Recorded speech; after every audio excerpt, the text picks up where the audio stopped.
Welcome back to the channel. If you love intense, emotional revenge stories with shocking twists, make sure to like this video and subscribe right now. You don't want to miss what's coming next. Now, let's get into today's story. The strange thing about betrayal is that it almost never arrives looking like betrayal. Sometimes it comes with candlelight and rosemary chicken. Sometimes it wears pearl earrings and a soft pink smile. Sometimes it lifts a wine glass across your mother's dining table, looks straight at you and says, "So Elena's the one who never actually left home." And then everyone laughs. My brother laughed first. Short and sharp, like he didn't want to but wanted her to like him more. My aunt covered her mouth.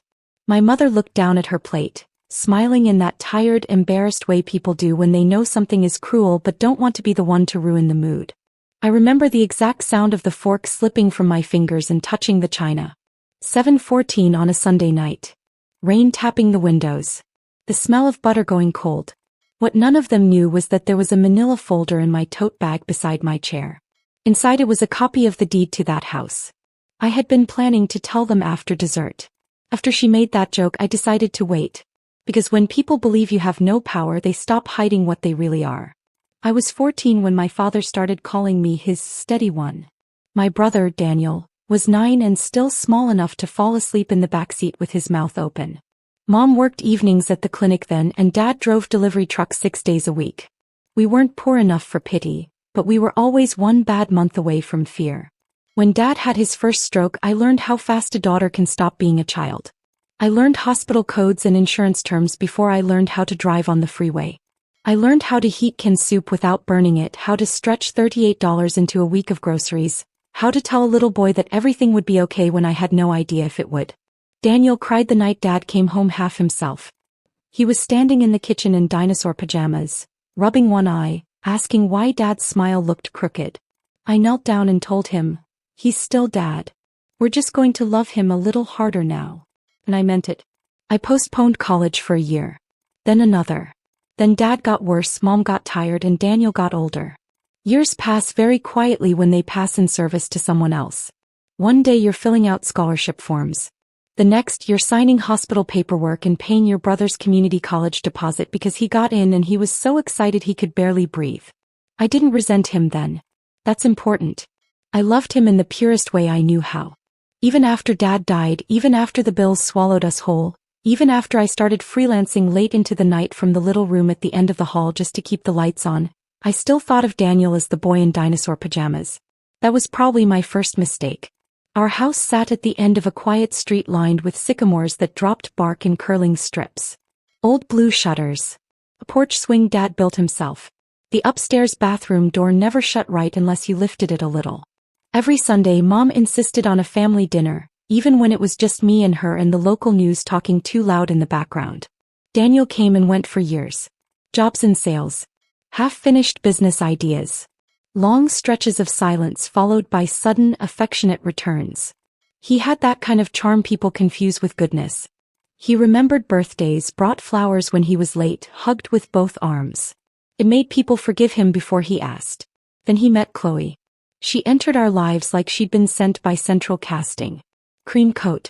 Glossy dark hair. French manicure. The kind of woman who never seemed to wrinkle even when it rained. The first time she came over, she walked slowly through the foyer, letting her eyes move over the crown molding, the framed family photos, the staircase banister Dad had refinished by hand. "Cute," she said in a voice that meant the opposite. At dinner, she asked me what I did, and when I told her I handled financial operations remotely for 2 private firms, she tilted her head and said, "Oh, so, computer stuff."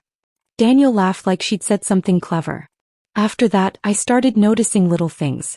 The way she asked how old the appliances were. The way Daniel suddenly wanted to know what the property taxes looked like now. The way Mom, flattered by attention, began calling Chloe refreshing. She wasn't refreshing. She was calculating. But calculations are hard to explain to people who want to be impressed. The Sunday it happened, Mom called me around noon and asked if I could make it nice tonight. Her voice had that hopeful brightness she used when she wanted family harmony more than truth. So I cleaned. I roasted the chicken, peeled potatoes, laid out the good napkins. By 6:30, the table looked warm and familiar enough to trick a person into feeling safe. Daniel and Chloe arrived at 6:52 with a bakery box and a bottle of wine neither of them knew how to open. At 7:03, just after Mom said grace, Daniel tapped his glass and smiled. "We have news," he said. Mom's face lit up before he even showed the ring. Chloe turned her hand just enough to catch the light and everyone made the right noises. Aunt Teresa clasped her necklace. Mom started crying softly. Daniel looked pleased with himself in that boyish way that had worked on women since he was 16. Then he said, "We were thinking after the wedding maybe we stay here for a while. Help Mom out. Make some updates. Chloe has amazing taste." He said it so casually you'd think he was asking to borrow a rake. I looked at Mom. She wouldn't meet my eyes. That was the first cut. Then Chloe smiled across the table at me, sweet as poison. It could actually be really good for everyone. I mean, Elena's done such a great job being available. But at some point, don't you want your own life? Daniel chuckled. Aunt Teresa laughed because he did. Mom let out this tiny sound, almost a laugh, almost a sigh. And Chloe, encouraged now, took a sip of wine and said, "No offense. It's just, every family has that one daughter who kind of becomes permanent furniture."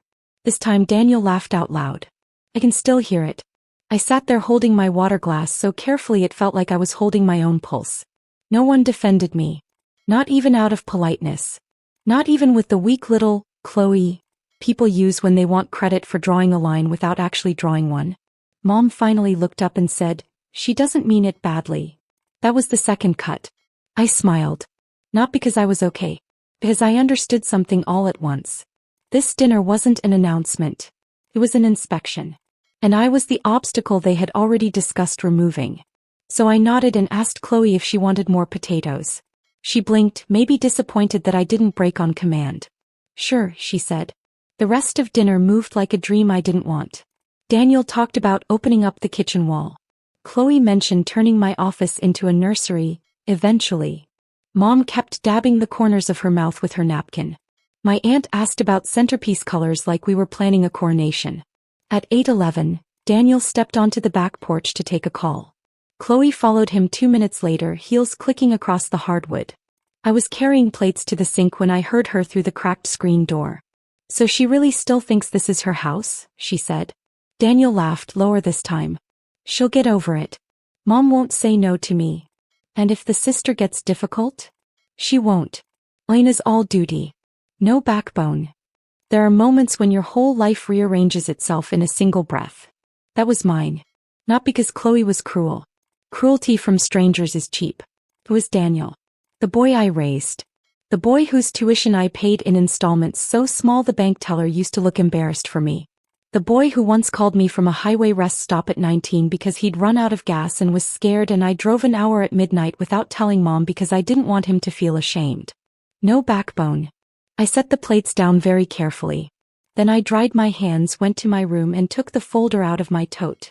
6 years earlier, when Dad's medical debt finally tipped the house toward foreclosure, Mom had signed what she thought were restructuring papers. They were, partly. But the only way to save the property, according to Mr. Bell from the bank and our attorney Mrs. Alvarez, was for someone with stable income and better credit to take title and refinance. Mom had cried for 3 days. I told her it didn't matter whose name was on paper. It was still home. So I took the mortgage. I paid the arrears. I covered the roof repair, the plumbing in the downstairs bathroom, the taxes every year. Quietly. Because pride is a fragile thing in widows and I loved my mother more than I loved being acknowledged. If you've ever been the reliable one in a family, you know how dangerous that can be. People start calling your sacrifices personality. They stop seeing the cost. When I came back to the dining room, dessert was being served. Lemon cake. Chloe had cut herself the biggest slice. No one noticed the folder in my hand until I placed it beside my plate and sat down. Daniel looked mildly annoyed. "What's that?" I took a bite of cake first. Chewed. Swallowed. Let the silence stretch just enough to make everyone uncomfortable. Then I said, "Just something I thought you should know before you start knocking down walls." Mom went still. Chloe frowned.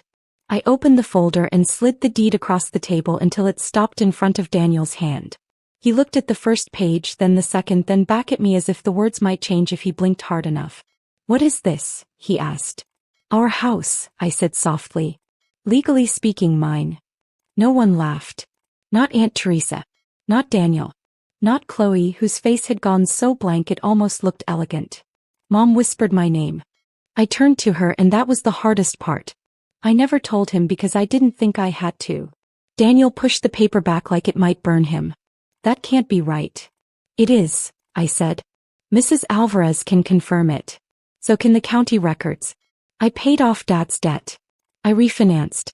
I've paid every mortgage payment, tax bill, repair, and insurance premium since 2020. Chloe's voice came out thin. Why would you do that and not tell anyone? I looked at her. Really looked at her. Because not everyone does things for applause. Daniel started talking then. Too fast. About fairness. About family. About how Mom had rights. About how I was making this weird and dramatic, which was a fascinating accusation from a man who had just tried to annex a house over chicken. I let him empty himself. Then I said, Mom can live with me as long as she wants. She'll never have to worry about that. But you won't be moving in. And there won't be any renovations. If you want a home with Chloe, buy one. Quiet. Absolute quiet. Mom began to cry, but differently now. Not the soft social tears from before. These were older tears. Ashamed ones. Daniel stood up so hard his chair scraped the floor. You've always thought you were better than us. No, I said. I just stopped pretending you were better than me. Chloe was the first to leave the table. She picked up her purse without looking at anyone. Daniel followed her 30 seconds later, after one last stunned glance at the deed, like he still thought the universe might correct itself in his favor.